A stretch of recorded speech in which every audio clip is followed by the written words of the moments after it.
Imamat bab 27.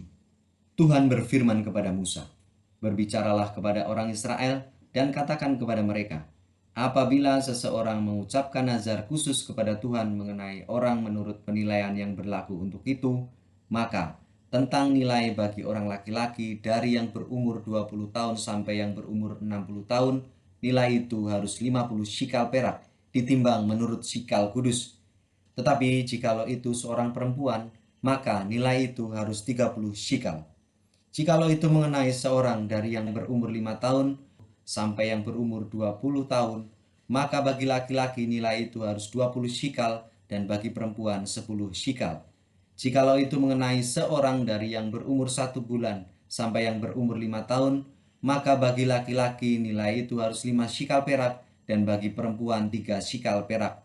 Jikalau itu mengenai seorang yang berumur 60 tahun atau lebih, jikalau itu mengenai laki-laki, maka nilai itu harus 15 shikal dan bagi perempuan 10 shikal. Tetapi, jikalau orang itu terlalu miskin untuk membayar nilai itu, maka haruslah dihadapkannya orang yang dinazarkannya itu kepada imam, dan imam harus menilainya. Sesuai dengan kemampuan orang yang bernazar itu, imam harus menentukan nilainya. Jikalau itu termasuk hewan yang boleh dipersembahkan sebagai persembahan kepada Tuhan, maka apapun daripada hewan itu yang dipersembahkan orang itu kepada Tuhan haruslah kudus. Janganlah ia menggantinya dan janganlah ia menukarnya yang baik dengan yang buruk atau yang buruk dengan yang baik. Tetapi jikalau ia menukar juga seekor hewan dengan seekor hewan lain, maka baik hewan itu maupun tukarnya haruslah kudus. Jikalau itu barang seekor dari antara hewan haram yang tidak boleh dipersembahkan sebagai persembahan kepada Tuhan, maka hewan itu harus dihadapkannya kepada imam, dan imam harus menetapkan nilainya menurut baik atau buruknya, dan seperti penilaian imam demikianlah jadinya. Dan jikalau orang itu mau menebusnya juga, ia harus menambah 1/5 kepada nilai itu. Apabila seseorang menguduskan rumahnya sebagai persembahan kudus bagi Tuhan, maka imam harus menetapkan nilainya menurut baik atau buruknya. Dan seperti nilai yang ditetapkan imam, demikianlah harus dipegang teguh. Tetapi, jikalau orang yang menguduskan itu mau menebus rumahnya, maka ia harus menambah harganya dengan 1/5 dari uang nilainya, dan rumah itu menjadi kepunyaannya pula.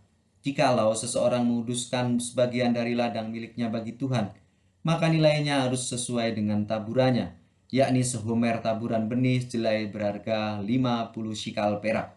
Jikalau ia menguduskan ladangnya mulai dari tahun Yobel, maka nilainya haruslah dipegang teguh. Tetapi, jikalau ia menguduskan ladangnya sesudah tahun Yobel, maka imam harus menghitung harganya bagi orang itu sesuai dengan tahun-tahun yang masih tinggal sampai kepada tahun Yobel, dan harga itu harus dikurangkan dari nilainya. Dan jikalau orang yang menguduskannya benar-benar mau menebus ladang itu, maka ia harus menambah harganya dengan 1/5 dari uang nilainya, dan ladang itu tetap dimilikinya.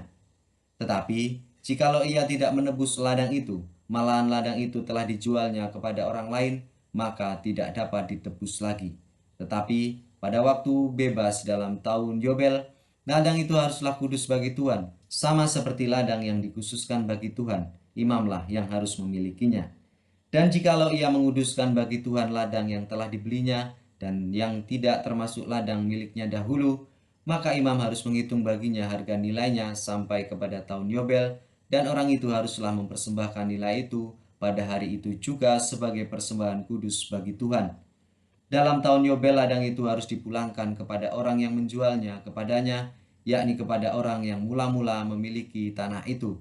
Dan segala nilai harus menurut sikal kudus. Sikal itu harus 20 gera beratnya. Akan tetapi anak sulung yang sebagai anak sulung menjadi hak Tuhan dari antara hewan tidak boleh dikuduskan oleh siapapun, baik seekor lembu maupun seekor kambing atau domba, itu milik Tuhan. Tetapi jikalau dari antara hewan yang haram, maka haruslah orang menebusnya menurut nilainya dengan menambah 1/5, dan jikalau tidak ditebus, haruslah dijual menurut nilainya.